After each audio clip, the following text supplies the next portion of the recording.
Dear brothers and sisters, I welcome you all to hear and see this video message. In this video, I am going to explain farmer crisis by a ban on cattle slaughter in India. Content for this video I given in the description. You can go through and study. The ban on sale of cattle for slaughter in India threatening to push millions of farmers into penury, deepening distress in the countryside. It has also left millions of farmers already reeling from bad harvest due to back-to-back drought and unreasonable rains, struggling to sell animals they can no longer feed or water. Cows and buffalo need 70 liters of water per day. Due to drought, many farmers are simply abandoning their cattle.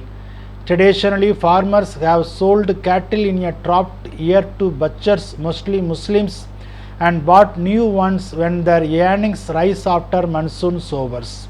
For farmers, regular replacement of old and infirm cattle with new productive stock is essential for sustaining dairying operations.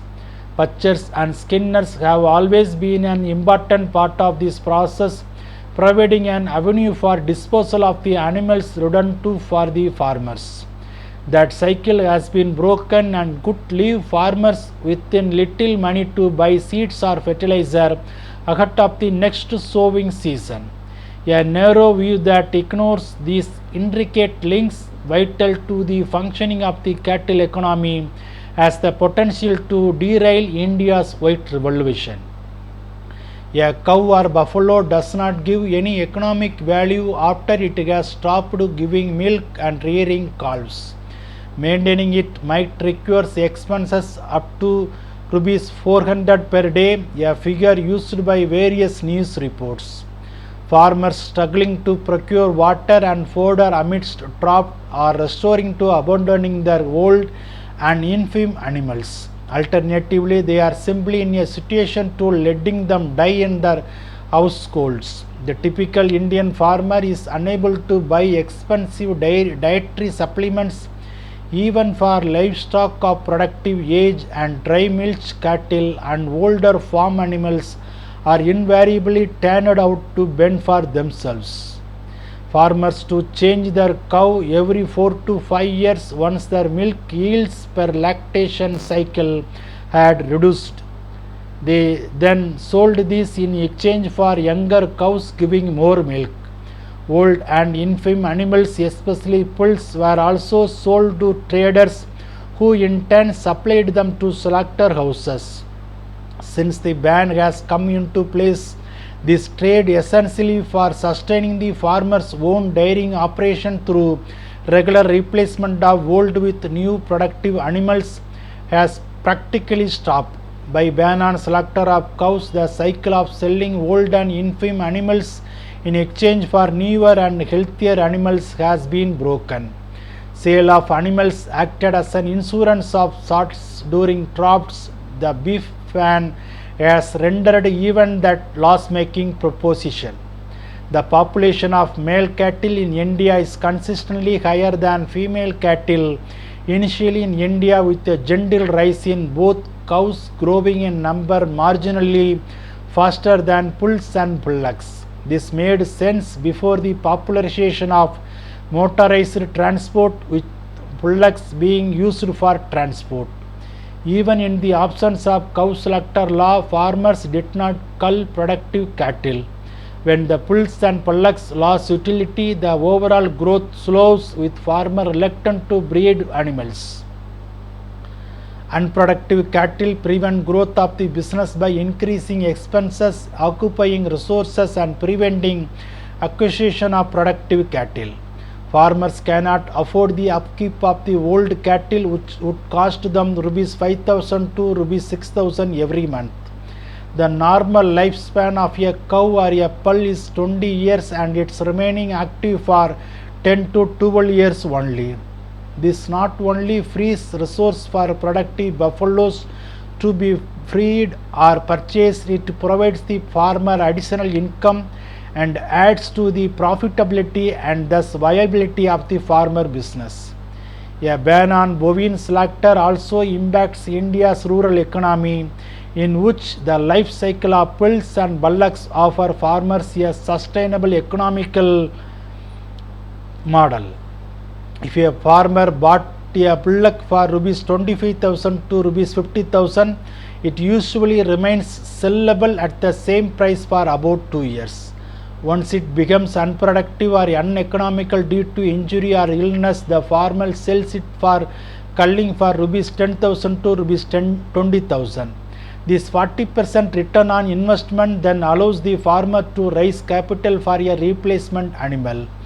Now a farmer with an unproductive bull has nowhere to go. Male animals whose average lifespan is around 15 years are often carted in while still young. Farmers get rid of them soon after birth, since tractor and artificial insemination technology have reduced the utility of the male cattle on the farm. But what farmers will do with all these extra cattle? Stray cattle are a menace. Thousands of unwanted cattle roam the villages destroying crops. Stringent action should be taken against those who let cattle loose. But government are clueless when it comes to dealing with stray cattle. The average bovine consumes 60 to 70 liters of water a day and 30 to 50 kg of fodder. This cost an estimated rupees 36,500 pulls per year. Farmers in India sell their unproductive buffaloes and buy new ones before monsoon. How they will spend their money to feed an unproductive animal? Farmers, mainly Hindus, sell unproductive cattle to contractors. A blanket ban on slaughter means the farmer will have to pay for their upkeep, which at current prices would amount to around rupees 100 a day or 36,500 per year. Can farmers in the grip of an acute agrarian crisis afford these expenses? Will the government give them a cattle subsidy? According to the cattle census, already there are 53 lakh stray cattle abandoned by their owners as on this decade. But farmers are partly to blame. They abandon aging bulls and cows and buffaloes that are no longer milk yielding to fend for themselves. Once a stray animal enters the field, the hard work put in by the farmers comes to naught. Farmers have to guard the field throughout the night or have to build fences at extra cost to keep the pulse out. Livestock such as cows, buffalo, goats, sheep, horses and mules are indispensable to India's rural economy, whether the animal are yoked to plough land, raised for milk or manure, or harnessed to pull carts to move goods and people. But slaughter of cows, considered sacred in Hinduism, has historically been banned in most states enforced in India. So the prices of cattle have fallen 40% to 60% across the country, which is having no resale value, while used unproductive cattle going to sell due to restriction on cow slaughter ban and transportation hurdles. In 2015, of the total buffalo beef produced in the country, nearly 47% was domestically consumed and the remaining 53% exported. Of total Indian buffalo beef exports, 67% originates from Uttar Pradesh. A clampdown on buffalo beef production in India will severely impact the market chains for buffalo rearing farmers, who will no longer have an avenue to sell their dry and culled dairy females to traders, workers, meat sellers or domestic consumers, whose cultural rights to food are under grievous threat by cattle slaughter ban. If this trend carried through, will directly impact the entire spectrum of export units, leading to complete collapse of India's buffalo beef exports, dairy markets and livelihoods of marginal and small farmers. In the absence of slaughter bans, cow beef is more palatable and thus priced higher than calf beef. With no bans, this would add to the income of the cattle farmers and make it sustainable. This adoption of culling forced by adversity had potential to transform dairy farming, but it will not happen by ban on cattle slaughter. Due to ban from being able to sell a pullock to raise money for sowing and buy one when the money from the harvest came in, the farmer may now have to borrow money and feed the livestock from that money as well. Cattle had provided a kind of insurance policy for the state's farmer who could sell their livestock to other farmers when emergency funds were needed or to purchase when the bovines grew old and unproductive. More important than farmers' value as milk producers, cattle in India formed the backbone of small-scale agriculture.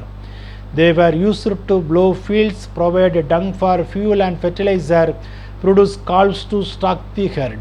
The family that consumed its cattle during a time of drought and famine was not able to recover afterward. They had lost the means to work the land. Over the years, farmers who preserved their cattle were the ones who survived, leading to this practice being gradually codified into religion. The beef ban can be interpreted as an extension of the religious proscription, thou shalt neither eat nor sell thy cattle. The slaughter of cattle has been forbidden deference to India's Hindu majority, which views them as sacred. Bharatiya Janata Party, a conservative organization with Hindu nationalist roots, extended the prohibition to pulls and pallaks also. Also, right-wing Hindutva outfits, the Gauraksha Samitis, act as mafia-style gangs, extorting money from farmers transporting cattle, often also resorting to violence. Although the general campaign against the cow slaughter target Muslims, it is Hindus who will be most adversely affected if the Hindutva brigade has its way with total ban on cattle slaughter. In the name of illegality, BJP government actions are clearly communal directed to economically cripple the Muslim community, many of whom depended on the sector for their livelihood, as also force a closure of domestic beef consumption. Preventing cow slaughter or the eating of beef has neither economic nor constitutional backing. Is the divinity and sanctity of a cow more important than the life of a poor people that their lives depends on slaughtering cows for food? But a religious demand that has been taken center stage in Indian politics of the 21st century. Cattle rearing behavior in India has always been influenced by economic realities rather than religious sentiments, as is commonly believed. It's time for India's small and marginal farmers to organize and voice their protest against this complete destruction of their agricultural livelihoods happening in the name of saving India's holy cow and Hindu culture. Bible talks about cattle rearing. In Proverbs chapter 27 verse 26 to 27. Cut the wool from your lambs and makes your cloths. Sell some of your coats and buy some land. Then there will be plenty of coats that's cow milk for you and your family, with enough to keep the servants healthy. Amen.